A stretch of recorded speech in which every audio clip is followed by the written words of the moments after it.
سلام ستړي مشه د اف جی نیوز چینل قدرمنو لیدونکو ستاسو پام راوړم د نن ورځې تازه او مهمو خبرونو ته.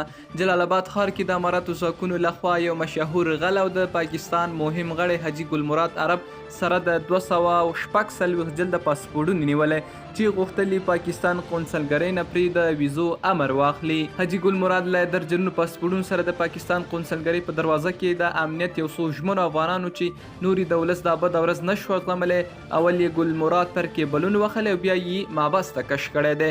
ویل کېږي چې ګل مراد د یو پاسپورټ پر سر د 1500 نه تر 1200 امریکایي ډالر اغستل. همدارنګه څه موده وړاندې ګل مراد د پاکستان سفیر ته په ننګرهار کې د عزت لونګۍ هم پر سر کړې وه. ټلګراف ورځپاڼې لیکلي د طالبانو لوڼې په پټه کابل کې زده کړې کوي او د ځینو نورو مشرانو لوریانې بیا پاکستان او قطر کې په درسونو بوختې دي. د ورځپاڼې د راپور پر اساس د طالبانو د پوهنې وزیر ځکه له دندې ګوښه شو چې د نجونو د ښوونځیو پرانیستلو لپاره یو پلان خپل مشر ته استولی و.